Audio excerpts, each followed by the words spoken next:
د پولې شوي زړه د درد سړي کې زغملی نشم د پولې شوي زړه د درد سړي کې زغملی نشم نورې د زړه خبرې زړه باندې ساتلی نشم اجل مې خوري ځکه مې وینه په تودو راغلې نور مې د صبر دا ججوله په چاودو راغلې نور مخنیوی د نمرودخیلو د قوت کومه پاسم د ځمکې د خدایانو بغاوت کومه پوهه پې نه یمه چې بد دي او که ښه روان دي د کلمې په نوم آزاد وطن کې څه روان دي او وطنه سوچ دې سینه باندې وطنه سوچ دې سینه باندې لیوان ګرځي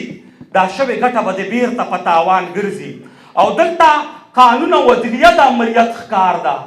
ځکه خو کل معاشره د لا دینیت ښکار ده اخوا بدماشو او سرزورو له قانون بیل دی دی خوا مظلومو او کمزورو له قانون بیل دی قاضي صاحب ستا ساګانې هم بل سره غوټې ښکاري قاضي صاحب ستا په ګورګوړي هم د چا ګوتې ښکاري د سپریم کورټ له مخې ته له میزاني کوزه کا یا دې د دواړو اوږو ګاون شیرواني کوزه کا او دې د امریت په زنځیر بند په بند تړلي کاما د نحوست څپېړو غیر ناګیر وښلي کاما په دجالي فتنه نور څومره غولېدل به غواړې په دې جبري جرم ته نور څومره دلېدل به غواړې او کوم قوم چې نه ګوري خپل ځان ته د غیرت په نظر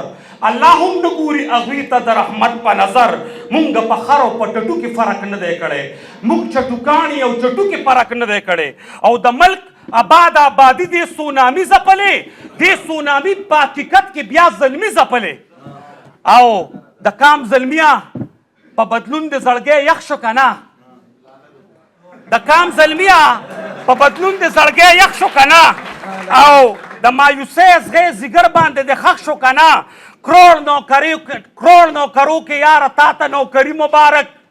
د ښکلي کور د لوی انګړ چاردیواري مبارک نو د ملامت ورځې ماته پړسټ شوي اشنا د باران نه د لاوې لاندې پټ شوي اشنا د سیره څو پخېږي وایه که نه غلی ناستې د سیره څو پخېږي وایه که نه غلی ناستې د مهنګایۍ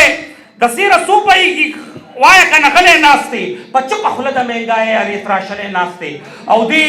اسمبلو کې ناست غټخېټو مو آیین لاو که دې قانون سازو مې دستور په اباسین لاو که دې مقدسو ایوانونو نه غوجل جوړ وي د واده کور وي پکې هر وخت غوبل جوړ وي او اپوزیشن ته په شور سبزي منډۍ جوړه کړي د اقتدار خاوند ته هم مچلي منډۍ جوړه کړي نو دې له نامزد ورک شستا د مرګي شور وګرځه د اسمبلې پسته کرسۍ در پورې اور وګرځه او د صوبې مشره که هیله لرم نو بد به کوم د صوبې مشره که هیله لرم نو بد به کوم اوس که له تا نه څه ګیله لرم نو بد به کوم خواره د بل په اشارو لکه لولک ګډېږي لکه شادو د مداریانو په ډولک ګډېږي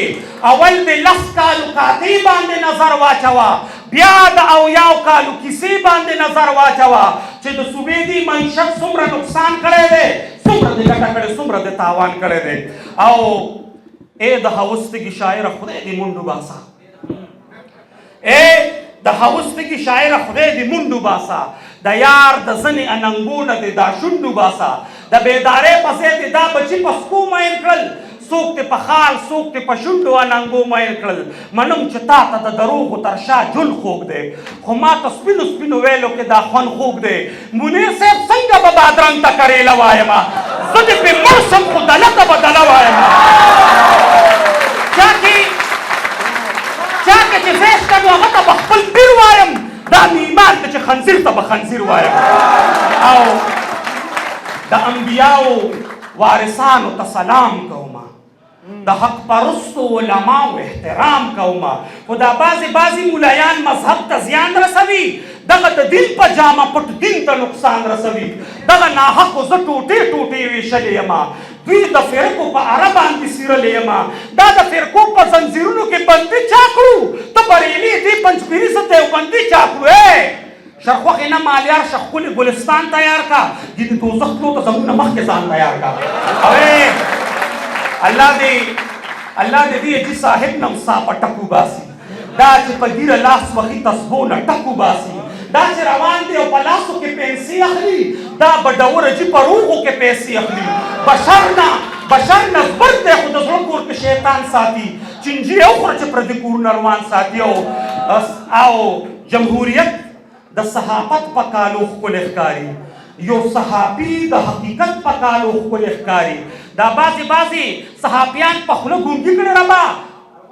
که هدایت نه اخلي وخت یې د مرګي کړی ربا دا په چینلو چې لګیا دي ضمیرونه پلوري د څو روپو په بدله کې ایمانونه پلوري غواړم چې ټول د مظلومو په سر ډال جوړ شي د کونډو رنډو خویندو میندو په سر شال جوړ شي او اوس په اخره کې ګناه کبیره کومه ګناه کبیره کومه ماما لتا سره پوټې مناظره کومه د جان امان غواړم یو څو پوښتنې عرض دي زما مهمه نه په جمهوري نظام کې فرض دي زما دا درته څوک وایي حکومت واخله چوکۍ سنبال کا بادره لاړ شه سرحداتو کې څوکۍ سنبال کا